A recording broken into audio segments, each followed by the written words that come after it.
Bonsoir à tous et bienvenue dans cette autre vidéo. L'objectif est ici de vous montrer comment monter une DSF des associations, ordres professionnels et assimilés en utilisant l'application Alpha DSF. Alpha DSF est cette application qui vous simplifie le processus de montage de la DSF, qui garantit la cohérence d'ensemble des notes que constitue la DSF, vous permet également d'éviter les erreurs courantes liées au processus de montage et enfin vous permet d'obtenir en un seul clic le format Excel de téléversement DGI de votre DSF que vous pourrez bien évidemment déposer simplement sur la plateforme des impôts. Pour monter une DSF, vous devez disposer d'un certain nombre d'informations, parmi lesquelles la balance N et N-1. À côté de cela, vous devez avoir des informations fiscales, notamment l'état des acomptes versés de janvier à décembre, l'état de TVA dû versé de janvier à décembre. Sur le volet comptable, vous devez disposer d'un état des créances et des dettes qui sont souvent des états joints en annexe de la DSF. Il ne s'agit pas là d'une formation sur la DSF, mais j'estime que vous savez à peu près les informations à disposer pour monter une DSF. Nous allons donc commencer par présenter l'application, l'interface de l'application, puis on va monter ensemble une DSF. Donc, tout commence par le bouton Vos balances. Ici, lorsque vous cliquez, voilà, vous avez la possibilité d'importer la balance N et N-1. Puis, vous avez le bouton Contrôle de report. Nous allons y revenir.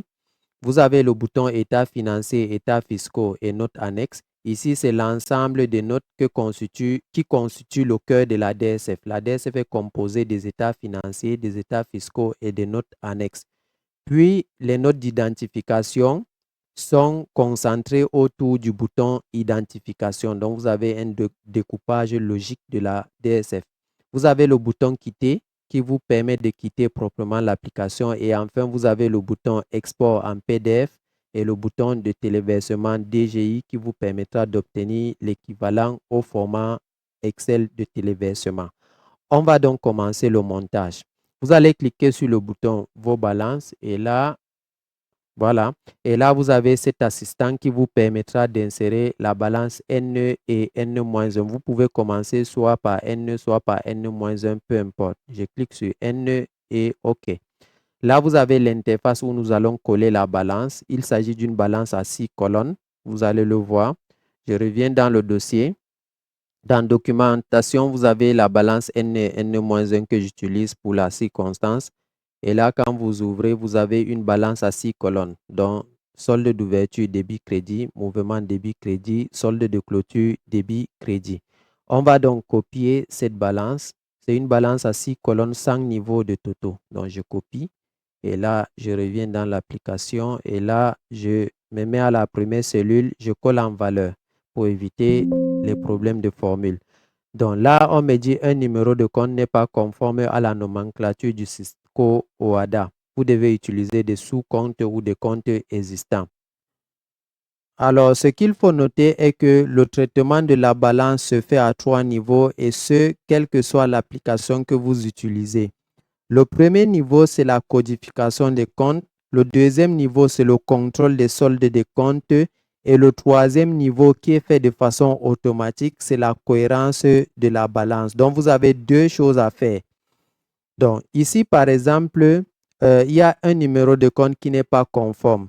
C'est-à-dire les comptes de votre balance, ici, il vérifie. Voilà, les comptes qui sont dans votre balance doivent être conformes à la nomenclature du plan de compte du système comptable que vous utilisez. Je vais prendre le système comptable. Ici, j'utilise le Sisebunol, qui est le système comptable des entités à but non lucratif. Vous devez disposer de ce plan de compte-là. Et là, on se rend compte qu'il y a le 627 ici, la croix rouge, c'est le compte 627. On se rend compte que le 627 a des sous-comptes. Ça veut dire qu'on ne peut pas utiliser le 627 pour la simple raison que l'information n'est pas assez détaillée. Donc, il faut utiliser le 62-71 pour que le logiciel puisse savoir de quoi s'agit-il exactement. Là, je mets 1 et là, il va valider. Donc, si vous avez plusieurs comptes, Par exemple, ici, je vais prendre le cas de 103. Au lieu de 103, si vous mettez juste 10, il va vous dire que ce compte n'est pas correct. Donc, vous devez vous rassurer que les comptes soient conformes à la nomenclature du plan de compte du système comptable que vous utilisez. Donc, j'ai dit, il y a le contrôle des soldes, mais il y a aussi la cohérence. La cohérence est faite de façon automatique.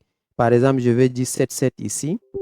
J'ai mis 77 au crédit au hasard. Là, il va se rendre compte que la balance n'est pas du tout cohérente. Les soldes d'ouverture, débit et crédit ne sont pas les mêmes. La différence est de 777 et là, il va m'informer de cela. C'est très important pour vérifier le principe de la partie double. Alors, pour la balance, nous pouvons terminer ici avec le contrôle des soldes, ouverture et clôture grâce aux deux boutons-ci. Ce qu'il faut noter, c'est que en comptabilité, il y a des comptes qui ont des soldes débiteurs ou nuls. C'est le cas, par exemple, du compte 571. Voilà ici, caisse qui a toujours un solde débiteur. Il y a des comptes qui ont des soldes créditeurs ou nuls. C'est le cas, par exemple, des comptes 28, amortissement ou bien des comptes capital. Il y a aussi d'autres comptes qui peuvent avoir des soldes à la fois au débit ou au crédit. L'objectif du contrôle des soldes est de s'assurer que chaque compte a le solde positionné selon son sens d'origine.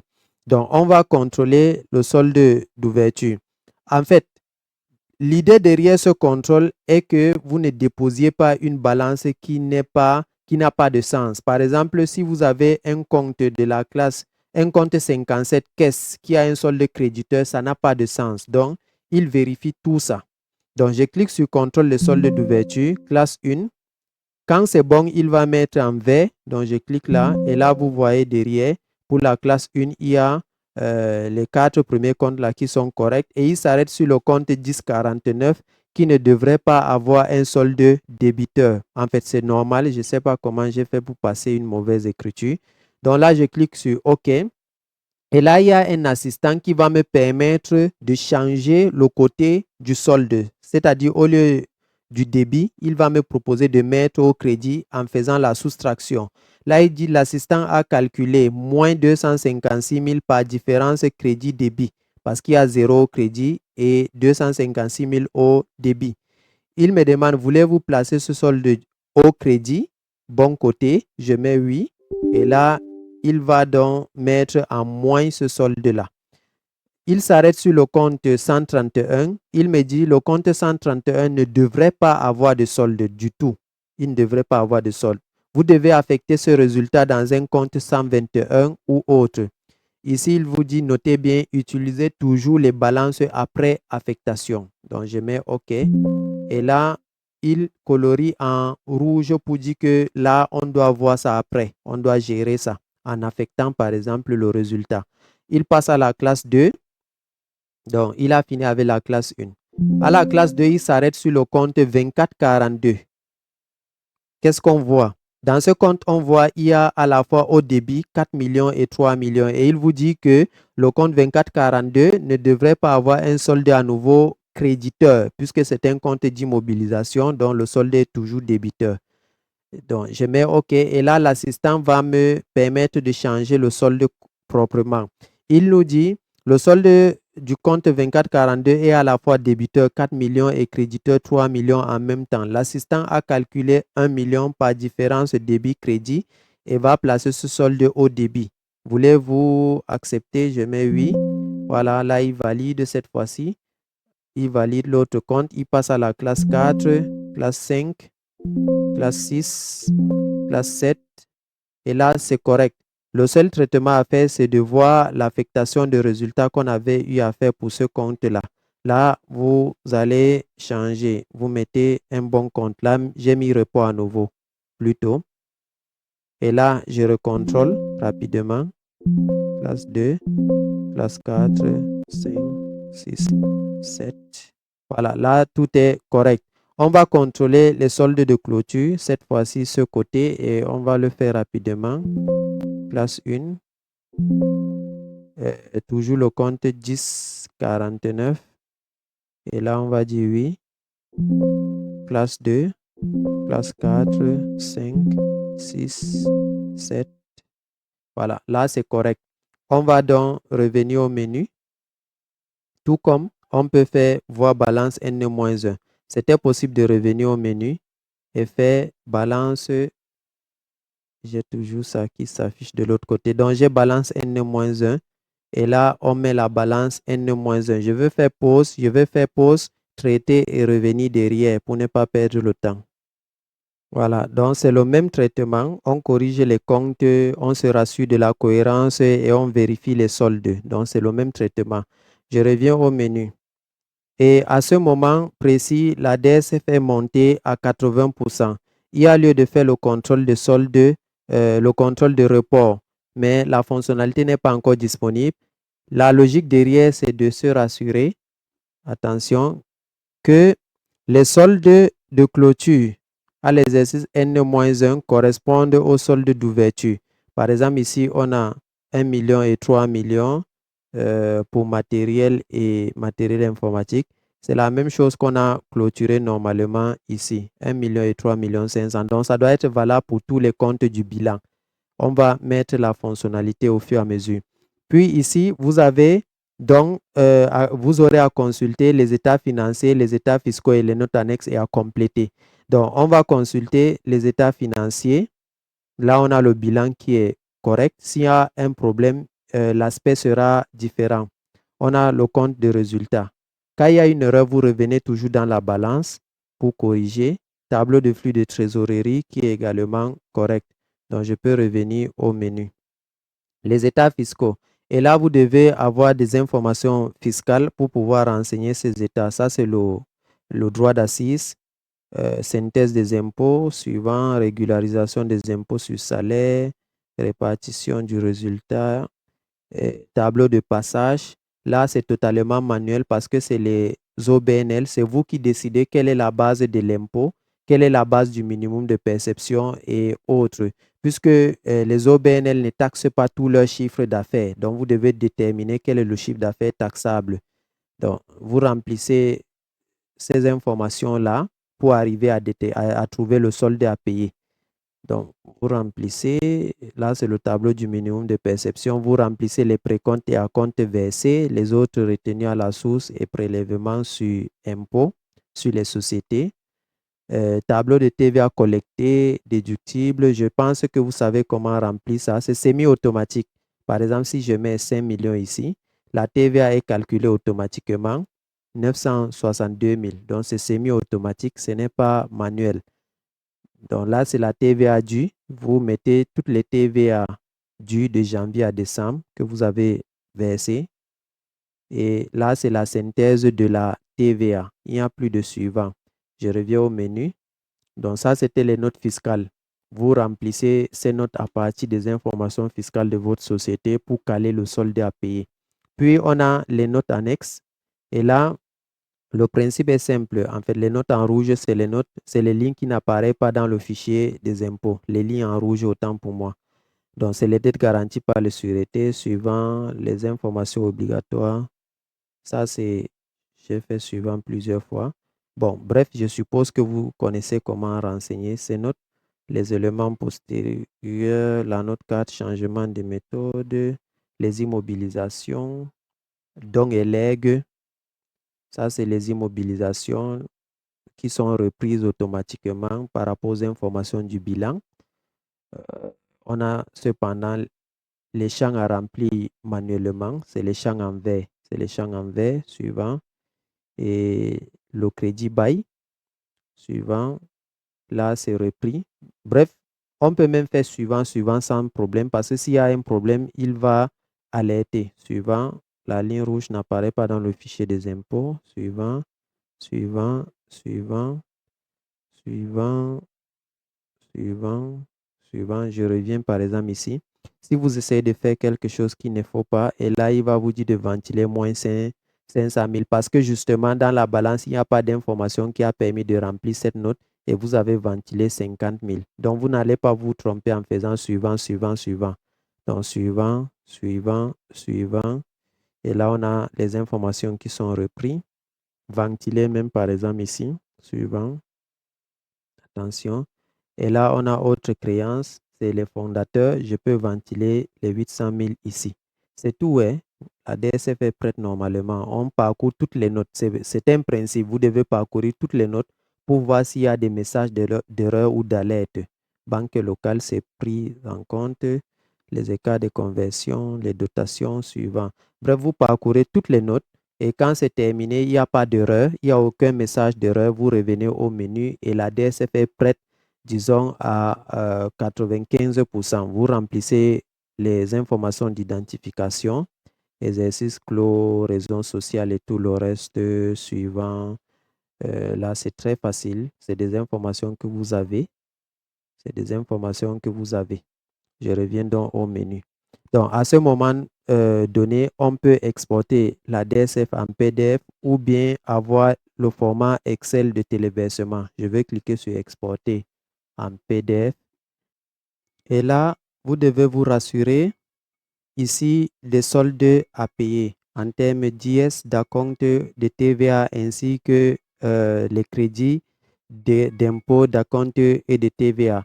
C'est le résultat de tout ce que vous aurez à faire dans les états fiscaux qui vont permettre de donner les soldes. Vous cliquez donc sur Exporter et vous attendez que la DSF soit exportée au format PDF.